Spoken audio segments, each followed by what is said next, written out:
Women have been voting in large numbers, some waiting hours in line for their chance to choose the next president. But while women have turned up at the polls, there are no female candidates for them to support.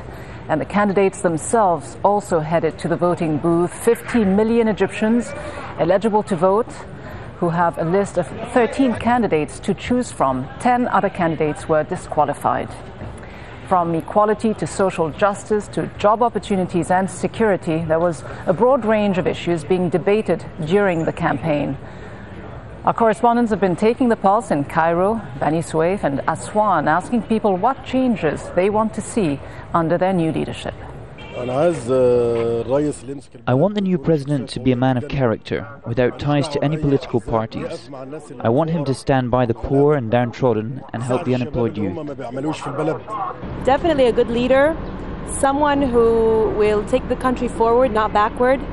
Someone who will care about the citizens, because it's high time that there is an element of the population that has been neglected. I'm looking for someone who knows the problems of the people who live here and who is actually willing to change and not just go back to the old regime. Security obviously is a top priority. It is, of course, the basis for everything. Beyond that, focus is on the economy. We've got correspondents covering the election around the country. We've got reporters in Alexandria, in Suez, as well as Cairo. Let's begin in the capital, Cairo, with Shireen Tadros. Shireen, what has the election process been like so far? A large turnout? Well, through the early part of morning, it certainly looked that way, despite the fact that the lines are thinning out, certainly across the capital city, Cairo. I think the buzz is still very much alive here. People on the streets talking about the elections, talking about who they're voting for. There really is a great atmosphere across Cairo. Now, in this particular neighborhood, Shubra, there's a very important thing we need to bear in mind, which is that a lot of the residents here belong to the Coptic Christian minority. Now, why that's interesting is because over the past 10 days we've been speaking to a lot of Coptic Christians, and they've been telling us who they're going to vote for, and overwhelmingly we've got the sense that the Christian minority here are going to vote for the former Prime Minister, the Mubarak era minister, Ahmed Shafiq, and they're voting for him because they believe that he's the one that represents stability, he's the one that's going to be able to ensure the security of the country, which is a major concern for people here, and they also see him as the anti-Muslim Brotherhood candidate, if you like. And they feel that he's the one that's going to be able to execute the policies that he's put forward because he has the backing of the military rulers. And even though recent polls, Shireen, showed that a lot of voters remain undecided, they also show that Ahmed Shafiq has gained in popularity in the last week or two. But he's been warning the electorate, the voters in Egypt, of voting for Islamist candidates, saying an Islamist president would actually spell trouble for Egypt. How much resonance is that kind of message having? What kind of impact is it having on the voters?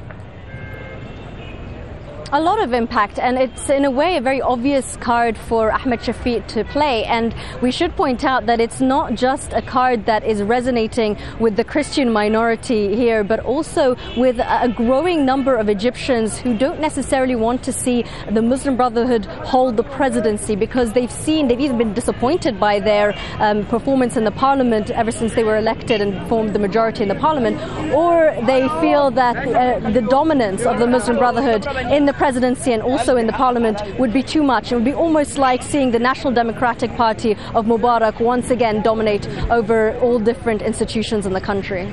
Shireen, thanks very much. And we can now go to Rawia Rage. She's in Suez. Rawia, what is the picture like where you are? It's a picture of a very clearly despondent electorate here. The numbers of voters are not as huge as we've seen in the parliamentary elections. People clearly very confused, they tell us, as to whom exactly they should be voting for. Some people saying it's simply too hot, maybe the workers haven't finished coming out of the factories yet. But a lot of people telling us the fact of the matter is they're still undecided, and they're still counting on perhaps voting on Thursday, because they feel that they are voting in fear of the alternative rather than conviction of their own choices. So a very important point that I've been hearing throughout the morning time and again here in Suez. Remember, this is a city that's been complaining about lawlessness. The skeleton police force, which was discredited during the uprising, is really very difficult to see around the streets here. I have with me Mohammed Mahmoud, one of Suez's residents. He's an activist here. Mohammed, tell us, how do you think Suez will likely be voting today? Suez, today people got a very good experience from the parliament election. In the parliament election, Suez was number one in Egypt who voted for the Islamic campaign. Today people saw Islamic people in the parliament, their attitude, their performance. They know well what their performance in the parliament. Today they will not give them much vote like in the parliament election. I think today it would be different from the parliament election, especially for Brotherhood candidate Mohammed Morsi. What do you think are the top priorities that the residents of Suez would like to see Egypt's new president focus on? I think people in Suez are suffering, number one, from their unemployment. So I think people in Suez hope that will be first priority with the new president, the economic. They are suffering very, very much from the unemployment, from the prices in Suez. Economic will be first priority for the new president, then the security, because we are suffering till now after the evolution from the security. There's no security in Suez at all. Thank you so much, Mohammed. As we've heard, Rida, the issue of of unemployment, economic considerations, disenfranchisement has always been a very big issue here in Suez. It's a very highly underdeveloped city, despite being where the Suez Canal exists, the main source of foreign revenue for this country. But people here have long complained that the revenue of the Suez Canal, of the oil refineries, of the lots and lots of factories here have been rerouted elsewhere for decades. And that's one of the main priorities, at least in this city, that people want to see changed by the new president. Rida? Thanks very much, Rawia. And from Suez to the coastal city of Alexandria, Jamal al-Shayal is there. Jamal, this is a city where the Islamist candidates are expected to do well. How divided are the voters about which of the candidates they should vote for? Indeed, Rida, Alexandria has historically had a very strong Islamist presence. It is the birthplace of the Salafi movement, not only in Egypt, that is the more ultra-conservative Islamist movement.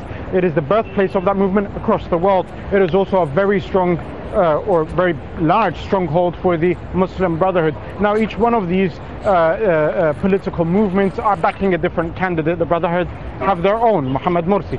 The Salafis, in an attempt either to gain more political power or, in spite of the Muslim Brotherhood, have opted to go for an expelled former leader of the Brotherhood, Dr. Abdelmenam Abul Futuh. But one of the most interesting things, Rida, and this is for our audiences maybe who've seen the elections in the US when Obama shot up into the scene, or even if they can remember as far back as Tony Blair, New Labour in the UK, is the amount of young people who are coming out to vote. If you look at behind me, it's been quite astonishing to see how many young people, especially young women, who have come out to vote. And the age range here is something that a lot of people are taking great encouragement for, because they're seeing that whilst maybe the older generations, like my colleague Shireen Tadros in Cairo is talking about, are maybe disenfranchised with the way in which the transitional period have gone and are maybe opting to go to someone who was from the former regime, the young people here are actually very optimistic and very fervent in their support for a new type of president, someone who is very democratic, someone, whether it be an Islamist like Abul Futuh or even a socialist like Hamdin Sabahi, but someone who has a history of being a campaigner against the old regime. So there are a lot of positives for the Egyptian people to take out of this. The fact that there's a huge women voter turnout, the fact that there is a large, very large youth turnout. These things are all, surely people will be pointing to these things as a positive step towards democracy here in Egypt. Day one of the election in Alexandria. Thanks very much, Jamal al-Shayal.